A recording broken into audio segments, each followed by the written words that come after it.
So ఇక్కడ మొదటిగా కనుక మనం చూసినట్లయితే ఈ మొదటి అధ్యాయము 2వ వచనం నుండి 16వ వచనం వరకు ఒక అంశం. 2వ వచనం నుండి 16వ వచనం వరకు ఏంటి? Believers and their battles. Believers and their battles. He's talking about the spiritual warfare. ఆత్మీయ పోరాటం గురించి మాట్లాడుతున్నాడు. విశ్వాసులు వాళ్ళు ఎదుర్కొనేటటువంటి పోరాటాలు. దాంట్లో మొదటిగా కనుక మనం చూసినట్లయితే 2వ వచనం నుండి 12వ వచనం వరకు believers and their tests. Test, విశ్వాసమునకు కలుగు పరీక్ష. మొదటి అంశం ఏంటి చెప్పండి? విశ్వాసమునకు కలుగు పరీక్ష. తర్వాత 13వ వచనం నుంచి 16వ వచనం వరకు మనం చూసినట్లయితే బిలీవర్స్ అండ్ దేర్ టెంప్టేషన్స్. విశ్వాసులు కలిగేటటువంటి శోధనలు. పరీక్షలు ఉన్నాయి, శోధనలు ఉన్నాయి, టెస్ట్ ఉంది, టెంప్టేషన్స్ ఉన్నాయి. ఇవి రెండు కూడా పోరాటమే. ఇది ఆత్మీయ పోరాటం. ఈ పోరాటంలో ఏ విధంగా మనము జయించాలి అన్న విషయాల్ని ఈ మొదటి అంశముగా మనకి రాస్తా ఉన్నాడు. ఈరోజు మనము మొదటి 4 వచనాలు చదవండి, 2 నుంచి 4 వరకు. నా సహోదరులారా, మీ విశ్వాసమునకు కలుగు పరీక్ష. మొదటి అంశం ఏంటి? పరీక్ష, టెస్ట్. విశ్వాసమునకు కలుగు పరీక్ష. విశ్వాసమునకు కలుగు పరీక్ష ఓర్పును పుట్టించునని ఎరిగి మీరు నానా విధములైన శోధనలో పడినప్పుడు అది మహదానందమని ఎంచుకొనడి. మీరు సంపూర్ణులను అనునాంగులను ఏ విషయంలోనైనా కొదువులేని వారై ఉండునట్లు ఓర్పు తన క్రియను కొనసాగింపనీయుడి. 2 నుంచి 4 వచనాల్లో ఇక్కడ ఏమి సెలవిస్తున్నాడంటే ద పర్పస్ ఆఫ్ టెస్ట్. ఏంటి చెప్పండి? The purpose of test. ఎందుకు విశ్వాస యొక్క జీవితంలో విశ్వాసమునకు పరీక్షలు వస్తాయి? పరీక్ష అనేది పాజిటివ్, టెంప్టేషన్ అనేది నెగిటివ్. పరీక్షలు అనేవి మనకు క్షేమము, మేలు, ఆశీర్వాదము, తర్వాత అభివృద్ధి, ప్రమోషన్ ఇచ్చేవి. శోధనలు దాని యొక్క ఉద్దేశం ఏంటో తెలుసా? The purpose of the intention of temptation is to make us fall. పాపములో పడగొట్టేవి శోధనలు. పరీక్ష అనేది దేవుని యొద్ద నుండి వచ్చేది, శోధన అనేది అపవాది నుండి వచ్చేది. పరీక్ష అనేది మనల్ని బలపరిచేది, శోధన అనేది మనల్ని పడగొట్టేది. పరీక్ష దాని యొక్క ఉద్దేశము అభివృద్ధి, ఆశీర్వాదము. శోధన యొక్క ఉద్దేశము మనని నాశనము, దేవునికి దూరము చేయటం. అయితే ఈరోజు మొట్టమొదటిగా పరీక్షలు ఎందుకు వస్తాయి అనేది మనం ఆలోచించేద్దాం. 2, 3, 4 వచనాలు. మొట్టమొదటిగా చూసినట్లయితే మీ విశ్వాసమునకు కలుగు పరీక్ష. ఒకవేళ పరీక్ష వస్తే అని రాస్తుందా, లేకపోతే విశ్వాసమునకు పరీక్ష వస్తుంది అని చెప్తుంది మాట. సో ప్రతి విశ్వాసి యొక్క జీవితంలో పరీక్షలు వస్తాయి. అయితే గుర్తుపెట్టుకోండి, మీరు ఏ తరగతిలో ఉన్నారో ఆ తరగతిని బట్టే పరీక్షలు వస్తాయి. పాయింట్ అర్థమైందా? ఆత్మీయంగా మీరు ఏ తరగతిలో ఉంటే ఆ తరగతిని బట్టే పరీక్షలు వస్తాయి. ఆత్మీయంగా మీరు 1వ తరగతిలో ఉన్నారనుకోండి, మీకు ఇంటర్మీడియట్ పరీక్షలు రావు. ఎందుకనో తెలుసా? దేవుడు నమ్మదగినవాడు. దేవుడు నమ్మదగినవాడు. మనము సహించగలిగినంత కంటే ఎక్కువగా ఆయన మనలను పరీక్షింపబడనివ్వడు, శోధింపబడనివ్వడు. దేవుడికి తెలుసు మన యొక్క ఆత్మీయ స్థితి ఏంటో, స్థాయి ఏంటో. అంటే ఇప్పుడు దీన్ని బట్టి మీరు అర్థం చేసుకోవాల్సింది ఏంటో తెలుసా? అసలు నాకు శ్రమలే రావట్లేదంటే అర్థం ఏంటి చెప్పండి? అసలు నా జీవితంలో ఏ శ్రమలు లేవండి అంటే అర్థం ఏంటి తెలుసా? నువ్వు ఇంకా కిండర్ గార్డెన్లో ఉన్నావు అని అర్థం. ఆత్మీయ జీవితంలో the level of the test decides the level of our maturity. గుర్తుపెట్టుకోండి, ఇది విశ్వాసమునకు కలుగు పరీక్ష. నువ్వు ఏ క్లాస్లో ఉన్నావు అనే దాన్ని బట్టి నీ జీవితంలో ఎదురైన పరీక్షలు ఎలా ఉన్నాయి. పరీక్ష మస్ట్. పరీక్షలు అనేవి ఖచ్చితంగా వచ్చాయి. మీ విశ్వాసమునకు కలుగు పరీక్ష అంటే విశ్వాసమునకు ఖచ్చితంగా పరీక్షలు జరుగుతాయి. పరీక్షింపబడిన విశ్వాసమే పరిపూర్ణమైన విశ్వాసం, పటిష్టమైన విశ్వాసం, పనికొచ్చే విశ్వాసం. పరీక్షింపబడకుండా ఏది కూడా దాన్ని ఎలా సర్టిఫై చేస్తావు? ఎవడికి ఫస్ట్ ర్యాంకు, ఎవడికి సెకండ్ ర్యాంక్ అనేది ఎలా ఇస్తావు? పరీక్ష అనేది లేకుండా నీ సత్తా ఏంటో ఎవరికి తెలుస్తుంది? పరీక్ష అనేది లేకుండా నిన్ను నెక్స్ట్ క్లాస్కి ప్రమోట్ చేయాలనేది ఎలా తెలుస్తుంది? పరీక్ష అనేది లేకుండా నీ లెర్నింగ్ కెపాసిటీ ఏంటో ఎలా తెలుస్తుంది? పరీక్ష అనేది లేకుండా నువ్వు ఎంతవరకు నువ్వు నేర్చుకున్న దాన్ని అర్థం చేసుకున్నావు, దాన్ని రేపొద్దున ఉపయోగించగలవనేది ఎలా తెలుస్తుంది? ఒక వస్తువు చేస్తేనే పరీక్షిస్తారే, మీరు ఒక ప్రాజెక్ట్ చేస్తే దాని టెస్ట్ కేసులు రాస్తారే, లేకపోతే ఒక బిల్డింగ్ని కన్స్ట్రక్ట్ చేయాలంటే దాని స్ట్రెంగ్త్ని టెస్ట్ చేస్తారే. అనేక విధాలుగా మనం పరీక్షలు అనేవి మన చుట్టూ ఉన్న ప్రపంచంలో మనం చూస్తూ ఉన్నాం. Test is not a strange thing in the world where we live, in every area, in science, in engineering, in arts, in medicine and in personal life. Test is not a strange thing. Likewise, test is not a strange thing in spiritual life. ప్రతి విశ్వాస యొక్క జీవితంలో పరీక్షలు ఉంటాయి. ఇది మొట్టమొదటి point. అయితే మీరు అడగొచ్చు, ఎందుకు ఈ పరీక్ష అంటే మొట్టమొదటి పాయింట్. మొట్టమొదటిగా చూసినట్టయితే పరీక్ష ఓర్పును పుట్టించును. ఏం చేస్తుందంట ఈ పరీక్షలు చెప్పండి? ఓర్పును. The purpose of test of faith is patience. దేవుడు మనకు ఓర్పును, ఓపిక నేర్పిస్తాడంటండి. Patience. Patience is the fruit of the spirit.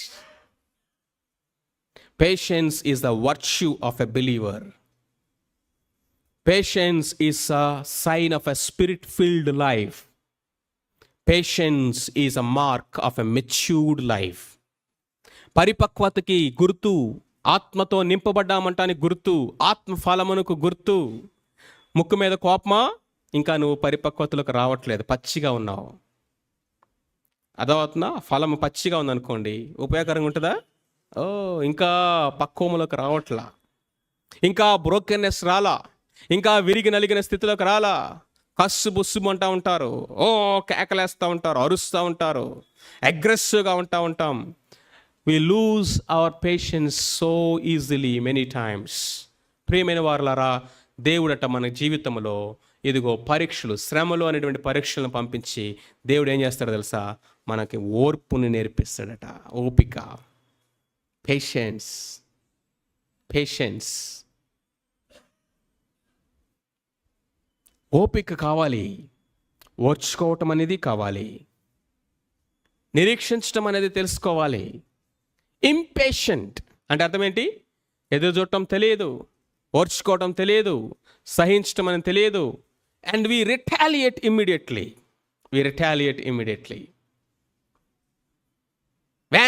వెంటనే ఒక మాట అంటే 10 మాటలు అనేస్తాం. అంటే అర్థం ఏంటో తెలుసా? మనం ఇంకా నర్సరీ క్లాస్లో ఉన్నామన్నమాట. ఇంకా బలహీనులుగానే ఉన్నామని అర్థం. శక్తి సరిపోవట్లా. దేనికి? ఓర్చుకోవడానికి. శక్తి సరిపోవట్లా. దేనికి? ఓపిక అనేది సరిపోవట్లేదు. దేవుడు అంటున్నాడు, ఇదిగో ఆయన మీకు కలుగు పరీక్ష ఓర్పును పుట్టించును. మొట్టమొదటిగా దేవుడు ఏం చేస్తాడంటే ఓర్పును నేర్పిస్తాడంటండి. No other way, only the way of cross is the highway of Christian life. The way of the cross is the highway of Christian life. సిలువనెత్తుకొని ఆయన వెంబడిస్తూ ఇదిగో ఈ మార్గంలో నడవటమే క్రైస్తవ జీవిత పరిపక్వతకు, మహిమకు ఒకే ఒక మార్గం. ప్రియులారా, మాకు అక్కర్లేదంటారా నామకార్థ జీవితంలోకి వెళ్ళిపోండి. మాకు అక్కర్లేదంటారా ఊరికి పేరు పెట్టుకున్న క్రైస్తవులాగా బ్రతికిపోండి. మాకు ఇవేమీ అక్కర్లేదంటారా మేమున్న స్థాయిలో ఉంటామంటారా? దేవుడు అంటున్నాడు, నువ్వు వెచ్చగానే లేవు, చల్లగానే లేవు, నువ్వు విశ్వాసివి కాదు, అవిశ్వాసివి కాదు, నువ్వు ఎటు కాకుండా ఉన్నావు, కాబట్టి నేను ఉమ్మేస్తానంటాడు నోట్లో నుంచి. రోమీలకు రాసిన పత్రిక 5వ అధ్యాయం 3-4 వచనాలు చదవండి. రోమీలకు రాసిన పత్రిక 5వ అధ్యాయము 3-4 వచనాలు. అంతేకాదు శ్రమ ఏంటంటే చెప్పండి? ఓర్పును. Look at that. శ్రమ ఓర్పును, ఓర్పు పరీక్షను, పరీక్ష నిరీక్షను కలుగు చేయనని ఎరిగి శ్రమల యందు పరీక్ష ఓర్పును పుట్టిస్తుంది. The test of faith produces patience. మన జీవితాల్లో ఒకసారి పేషెంట్గా పరీక్ష చేసుకుందాం, పేషెన్స్ ఉందో లేదో అని. చెప్పండి, పేషెంట్గా పరీక్ష చేసుకుందాం. యథార్థంగా పరీక్ష చేసుకుందాం, ఓపికతో పరీక్ష చేసుకుందాం. అయా నా జీవితంలో ఓపిక అనేది ఉందా, ఓర్చుకోవటం అనేది ఉందా? శ్రమ పంపిస్తాడు దేవుడు. నువ్వు నేర్చుకోవాల్సిన పాఠాన్ని నేర్చుకోవాల్సిన విధంగా నేర్చుకోకపోతే దేవుడు ఇంకొక విధంగా నేర్పిస్తాడు. అర్థమవుతుందా? పిల్లలకి వాళ్ళు ఏం చేస్తారు? టీచర్స్ లెసన్స్ ఇస్తారు. వాళ్ళు నేర్చుకునే పద్ధతిలో కనుక వాళ్ళు నేర్చుకోకపోతే వాళ్ళు ఏం చేస్తారు చెప్పండి? ఆల్టర్నేటివ్ పద్ధతిని యూజ్ చేస్తారు. నేర్పించడం మాత్రం నేర్పించాల్సిందే. టెస్ట్లో మాత్రం పాస్ అవ్వాలి. Passing the test is the goal. Promotion is the goal. But if you learn in the right way, okay, otherwise he will take a different way. శ్రమ ఓర్పును పుట్టిస్తుంది. రెండవదిగా కనుక మనం చూసినట్లయితే ఇక్కడ ఉన్న మాట చూడండి, కంటిన్యూ చేయండి ఆ మాట. అమ్మ అది కాదు, యాకోబులోకి రండి. మీరు నానా విధములైన శోధనలో పడినప్పుడు ఎందుకు ఎంచుకోవాలట? మీరు సంపూర్ణులను. రెండవ మాట ఏంటంటే సంపూర్ణత, పర్ఫెక్షన్. మొట్టమొదటిది పేషెన్స్ అయితే రెండవది పర్ఫెక్షన్. మీరు సంపూర్ణులు అవ్వాలంటే ఏం కావాలి చెప్పండి? పరీక్ష కావాలట. అసలు ఈ కోణంలో ఎప్పుడైనా ఆలోచించారా క్రైస్తవ జీవితాన్ని? మనం అనుకున్న కోణం వేరు, వాక్యం చెప్తున్నటువంటి చూపిస్తున్నటువంటి కోణం వేరు. నీ జీవితంలో నీకు ఓర్పు కావాలా? దేవుడు అంటున్నాడు పరీక్ష కావాలి. నీ జీవితంలో పరిపూర్ణత కావాలా? సంపూర్ణత కావాలా? పరీక్ష కావాలి. Test makes us perfect. అనేకమైన ఆర్డ్స్ ఉంటాయి, అనేక రకాల ఎడ్జెస్ ఉంటాయి మన జీవితంలో. వాటిని కట్ చేయాలి.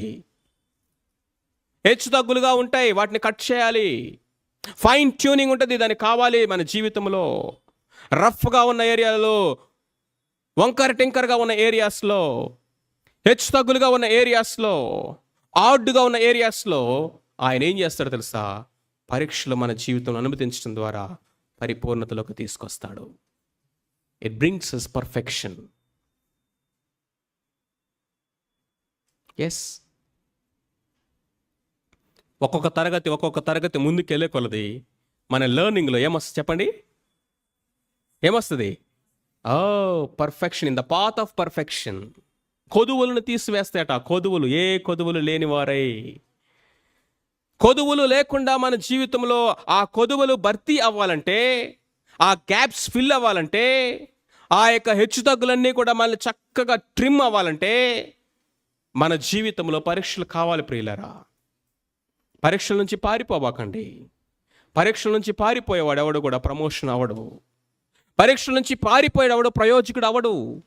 పరీక్షల నుంచి పారిపోయేవాడు ఎవడు కూడా ఇతరులకు ఉపయోగకరమైన జీవితాన్ని జీవించలేడు ఈ లోకంలో. ఇన్ ద సేమ్ వే ఆత్మీయ జీవితంలో దేవుడు మన విశ్వాసాన్ని పరీక్షిస్తాడు. No doubt at all. పరీక్షింపబడనది ఏది కూడా అది ప్రయోజనమైనది కానే కాదు. మీరు ఎక్కడైనా వస్తువు కొన్నప్పుడు అక్కడ ISO మార్క్ చూస్తారు కదా, ఏంటది? ఏదైనా ఫుడ్ మీరు కొంటా ఉన్నప్పుడు ఫుడ్ సేఫ్టీ వాళ్ళు ఇచ్చినటువంటి ఆ యొక్క మార్క్ని చెక్ చేస్తారా లేదా? ప్రామాణికాలు ఉన్నాయా లేవా అనేది చెక్ చేస్తారా లేదా? అవి చెక్ చేస్తే మనం కొంటాం. ఇది టెస్ట్ చేయబడి టెస్టెడ్ ఓకే అనేటువంటి సింబల్ ఉందా లేదా అని మనం పరీక్ష చేస్తాము. మరి దేవుడు మన జీవితాలను చూస్తూ ఉన్నప్పుడు, లోకానికి మనల్ని ప్రదర్శించాలని చూస్తున్నప్పుడు, లోకానికి మనల్ని పరిచయం చేయాలని చూస్తూ ఉన్నప్పుడు, మనల్ని లోకంలో వాడుకునే ప్రయోజకులుగా దేవుడు చేయాలనుకుంటున్నప్పుడు మన జీవితాలని ఆయన పరీక్షించకుండా ఎలాగండి? అసలు దేవుని గురించిన నీ అండర్స్టాండింగ్ ఎలా ఉందో తెలియాలంటే ముందు పరీక్ష కావాలి. నా చెప్పాను కదా, చాలా మందికి దేవుడు ఎవరు చెప్పండి? పడితే లేపేవాడు, పాపం చేస్తే కడిగి క్షమించేవాడు, అవసరమైతే అక్కర్లు తీర్చేవాడు, రోగాలు వస్తే స్వస్థపరిచేవాడు. ఇదే, అంతకు తప్ప వేరే అండర్స్టాండింగ్ లేదు. అందుకని వాళ్ళు వినే సువార్త కూడా హెల్త్, వెల్త్, ప్రాస్పారిటీ. ఎందుకని? వాళ్ళకి తెలిసిన రక్షకుడు ఎవరు? MBBS, తర్వాత MD, ఆ తర్వాత సూపర్ స్పెషాలిటీ చేసినటువంటి డాక్టర్. ఎప్పుడు గుర్తొస్తాడండి డాక్టర్? చెప్పండి, మీకు డాక్టర్ ఎప్పుడు గుర్తొస్తాడు? రోగం వచ్చినప్పుడు. ఆరోగ్యంగా ఉన్నప్పుడు ఎప్పుడైనా డాక్టర్ గారు బాగున్నారా అన్నారా? ఆరోగ్యంగా ఉండి ఎప్పుడైనా హాస్పిటల్కి వెళ్ళి ఎందుకు వచ్చావంటే ఊరికనే సార్ మిమ్మల్ని పలకరిద్దామని వచ్చానని ఎప్పుడైనా చెప్పారా? మరి కేవలము రోగం వచ్చినప్పుడు మాత్రమే వైద్యుడిగా యేసయ్యని గురించి జ్ఞాపకం చేసుకునేవాడు ఎప్పుడు జ్ఞాపకం చేసుకుంటాడు ఆయన్ని? చెప్పండి. యేసుక్రీస్తు ప్రభువారు కేవలం నీ అప్పుల బాధలని తీర్చేవాడే అయితే ఎప్పుడు జ్ఞాపకం వస్తాడు ఆయన నీకు?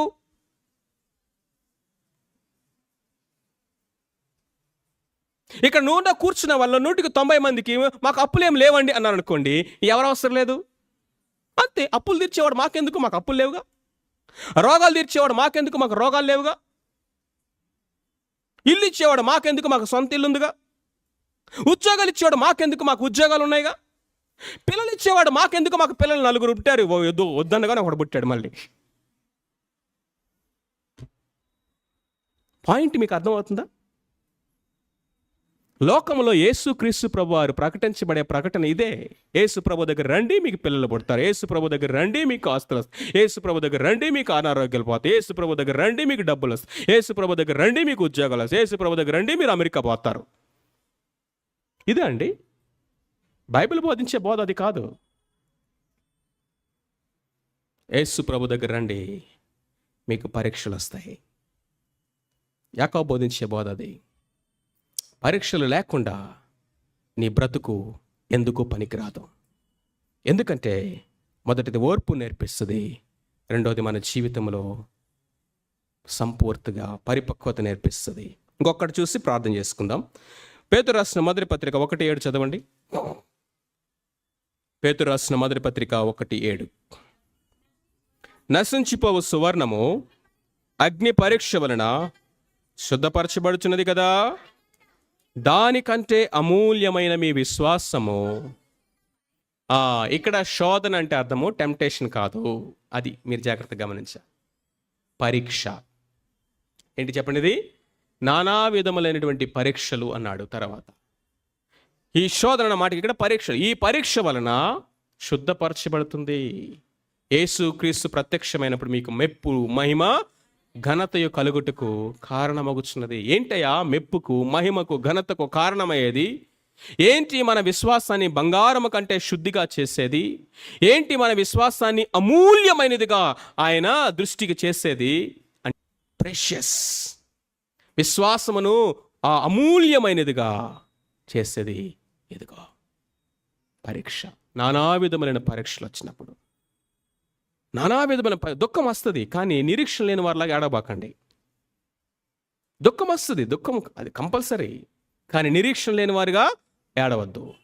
పరీక్షలు మన జీవితంలో ఎదురైనప్పుడు ప్రపంచంలో ఎవ్వడికి లేనివి నాకే వచ్చి పడ్డాయి అని చెప్పేసి మన జీవితంలో సెల్ఫ్ పిటీ డెవలప్ చేసుకోబాకండి.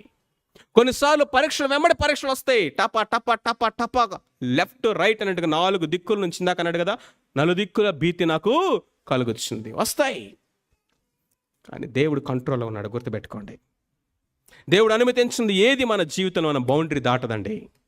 దేవుడు అనుమతించింది ఏది మన జీవితంలో మన యొక్క క్యాంపస్లోకి ఎంటర్ అవ్వదు. ఏది మన జీవితంలో దేవుడు అనుమతించింది ఏది కూడా అది మనం టచ్ చేయదు. ఇది గుర్తుపెట్టుకోండి. దానికి గ్యారంటీ 1 కొరింథీ 10వ అధ్యాయం అంటున్నాడు, దేవుడు నమ్మదగిన వాడు. చెప్పండి, గాడ్ ఈజ్ ఫెయిత్ఫుల్. ఏ విషయంలో అంటే ఆయన పరీక్షించే విషయంలో కూడా, పరీక్షను అనుమతించే విషయంలో కూడా ఆయన నమ్మదగిన వాడు. దీన్ని గుర్తుపెట్టుకోండి. పరీక్షలో నిలబడే శక్తినిస్తాడు. పరీక్ష నుంచి తప్పించుకోవడం లేకపోతే శోధన నుంచి తప్పించుకునే మార్గాన్ని కూడా ఆయన కలుగ చేస్తాడు. నా వల్ల కాదు ప్రభు అంటావా, ఏం చేస్తాడు తెలుసా? కమాన్, ఏ ఏరియాస్లో ఇంకా నువ్వు బిల్డ్ అవ్వాలో కూర్చోబెట్టి నేర్పిస్తాడు. పేరెంట్స్ జాగ్రత్తగా వినండి. రేపు మీ అబ్బాయి ఎగ్జామ్ రాయాలి, కొన్ని టాపిక్స్ వాడికి అర్థం కాల, ఏం చేస్తారండి? నీ చావు నువ్వు చావంటారా? లేదా కూర్చోబెట్టి మీకు నేర్పిస్తారా? లేదా ట్యూషన్ పంపించి నేర్పిస్తారా? ఏం చేస్తారు చెప్పండి? మన దేవుడు కూడా అంతే. నా వల్ల కాదు ప్రభా, నేను తట్టుకోలేకపోతున్నానంటే ఓకే, నో ప్రాబ్లం, శక్తినిస్తా అంటాడు. అమ్మయ్యా థ్యాంక్ యూ ప్రభా అంటే వదిలేసావుగా అన్నట్టు, వదిలేసేది లేదు, మళ్ళీ వస్తా. ఇప్పుడు శక్తినిచ్చాను, నిలబెట్టి మరలా వస్తాను, ఇప్పుడు నేర్పిస్తా. పరీక్ష అంతే పాస్ అవ్వాల్సిందే, నువ్వు పరీక్ష పాస్ అవ్వాల్సిందే, అప్పుడే ప్రమోషన్. మొదటిది ఏంటి చెప్పండి? పేషెన్స్. రెండవది ఏంటి? పర్ఫెక్షన్. మూడవది ప్రెషియస్నెస్. అబ్రహాం యొక్క జీవితంలో మనం చూసినట్లయితే ఆదికాండం 22వ అధ్యాయము చదవదులేండి, 16-17 వచనాల్లో అబ్రహామును దేవుడు ఏం చేశాడు? పరీక్షించాడు. పరీక్షలో నిలబడ్డా? పడిపోయాడా? తన ఏక కుమారుని నాకు దహన బలి అర్పించమన్నప్పుడు అబ్రహాము మారు మాట్లాడకుండా వెళ్ళిపోయాడు. అప్పుడు దేవుడు ఏమన్నాడు తెలుసా? నీ ఏక కుమారుని నా కొరకు బలిగా ఇవ్వడానికి ఇష్టపడ్డావు కాబట్టి, నా యందు భయభక్తులు కలవాడమని, నీ కుమారుని కంటే ఎక్కువగా నువ్వు నన్ను ప్రేమిస్తున్నావని ఇందుని బట్టి నేను తెలుసుకున్నాను. కాబట్టి నీ సంతానాన్ని ఆకాశ నక్షత్రాల వలె నేను ఆశీర్వదిస్తాను. నువ్వు అనేక మంది జనములకు తండ్రిగా ఉంటావు. ఏమొచ్చిందండి అబ్రహాముకి ఆ రోజు? టెస్ట్ వచ్చింది. ఆ టెస్ట్లో ఏం చేశాడు? నిలబడ్డాడు. మరి దేవుడు ఏం చేశాడు? ఆశీర్వాదం ఏంటి? ప్రమోషన్. అది ప్రమోషన్. మొట్టమొదటిది పేషెన్స్, రెండవది పర్ఫెక్షన్, మూడవది ప్రెషియస్నెస్, నాలుగవది ప్రమోషన్. దేవుడు అని పేరునే మార్చి పడేశారు తెలుసా? ఇక you are no more Abram but you are Abraham. You are no more Abram but Abraham. అనేక మందికి నువ్వు తండ్రి, జనములకు తండ్రి అవుతావు. ఆకాశ నక్షత్రాల వలె నీ సంతానాన్ని నేను దేవుడు అన్నాడంట ఆ రోజు, అబ్రహామా, నువ్వు నీ ఏక కుమారుణ్ణి, నీ ఒక్కగానొక కుమారుని ఇవ్వడానికి నువ్వు వెనక తిరగలేదు కాబట్టి, నీ కోసం, నీ సంతానం కోసం నా ఒక్కగానొక కుమారుని ఇచ్చేస్తాను పో అన్నాడంట. ఏమన్నాడు? నువ్వు నీ ఒక్కగానొక కుమారుని నాకు ఇవ్వడానికి నువ్వు వెనక తిరగలేదు కాబట్టి, నా అద్వితీయ కుమారుని నీకును నీ సంతానం కొరకు నేను అర్పించేస్తాను. అబ్రహాం అయితే దహన బలి అర్పించలా. దేవుడు తన కుమారుణ్ణి ఆ కలవరి శిలువ మీద బలిగా అర్పించాడు. తండ్రి అయిన దేవుడు అంటున్నాడు, అబ్రామా, నా కుమారుని నీకు ఇచ్చేస్తాను, నీకు నీ సంతానం కొరకు బలిగా అర్పిస్తాను. What a blessing, what a promotion. You shall be called the father of faith. నువ్వు విశ్వాసులకు తండ్రివి. ఏమని పిలువబడతావు?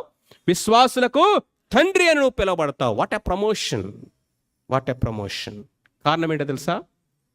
చెప్పండి ఏంటి? పరీక్షలో నిలబడ్డాడు.